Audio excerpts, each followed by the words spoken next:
Hello my dear friends. तो आशा है आप लोग बहुत मन लगा के पढ़ रहे होंगे। तो आज हम कर लेते हैं राज्य के नीति निर्देशक तत्व।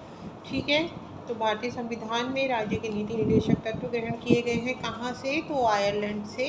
राज्य के नीति निर्देशक तत्वों का उल्लेख भारतीय संविधान के किस भाग में है? तो भाग 4। भारतीय संविधान के किस अनुच्छेद में राज्य के नीति निर्देशक तत्वों का उल्लेख है? तो अनुच्छेद 36 से 51। संविधान का वह कौन सा भाग है जो संविधान के निर्माताओं के मस्तिष्क और उद्देश्यों को प्रतिबिंबित करता है? राज्य के नीति निर्देशक तत्व। राज्य के नीति निर्देशक तत्वों में निम्नलिखित में से किन किन प्रकार के सिद्धांत अंतर्निहित हैं? तो आर्थिक सिद्धांत, प्रशासनिक सिद्धांत और सामाजिक सिद्धांत। भारतीय संविधान में राज्य के नीति निर्देशक सिद्धांतों को शामिल करने के पीछे मुख्य उद्देश्य क्या था? कल्याणकारी राज्य की स्थापना करना। और संविधान में राज्य के नीति निर्देशक तत्वों को शामिल करने के पीछे क्या उद्देश्य है?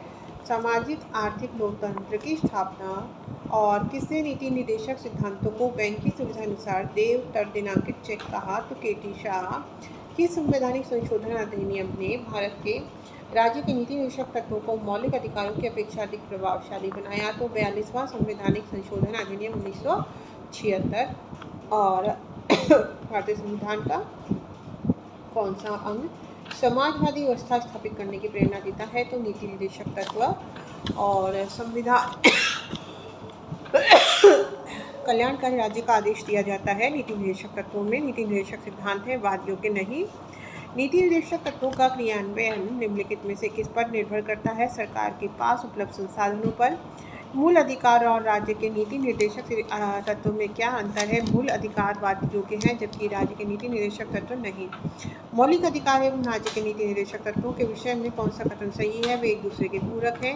एक कल्याणकारी राज्य के निर्देश आदर्श वर्णित है। राज्य के नीति निर्देशक तत्वों में नीति निर्देशक तत्वों को कार्यान्वित करने के लिए क्या मूल अधिकारों का हनन हो सकता है? कुछ का।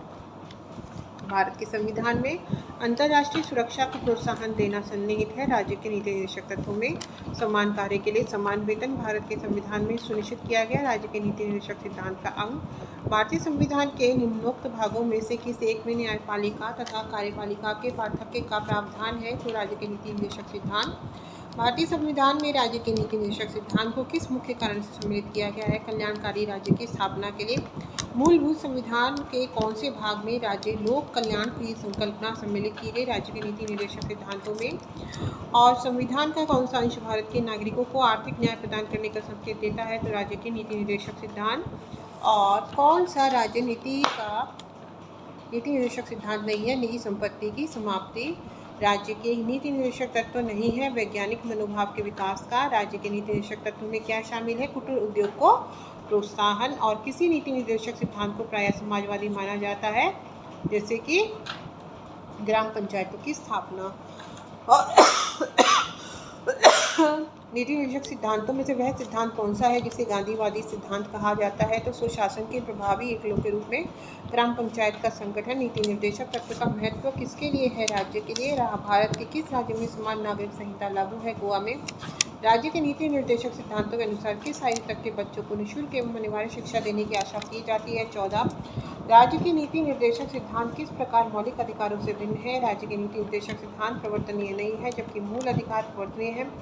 भारतीय संविधान के कौन से संशोधन अधिनियम द्वारा टकराव की दशा में राज्य के नीति निर्देशक तत्वों को मूल अधिकारों पर वरीयता प्रदान की गई है? 42वां। भारतीय संविधान के अंतर्गत कल्याणकारी राज्य की अवधारणा निम्नलिखित में से किस अनुच्छेद में वर्णित है? अनुच्छेद 38। और समान न्याय और निःशुल्क विधि सहायता का प्रावधान संविधान के किस अनुच्छेद में है? अनुच्छेद 39A। भारतीय संविधान के निम्नलिखित अनुच्छेदों में से कौन सा अनुच्छेद राज्य सरकारों को ग्राम पंचायतों को संगठित करने का निर्देश देता है? अनुच्छेद 40। भारतीय नागरिकों के लिए एक समान सिविल संहिता प्राप्त कराने की बात कही है अनुच्छेद 44 में। और कौन सा एक भारत के संविधान में यथा प्रतिष्ठापित राज्य की नीति के निर्देशक तत्व का भाग नहीं है? स्वीय विधि पर्सनल लॉ का संरक्षण। राज्य के नीति निर्देशक तत्व सहज अध्ययन के लिए कौन से भागों में विभाजित किए जा सकते हैं? एक तो देखिए समाजवादी और गांधीवादी और उदार भौतिकतावादी।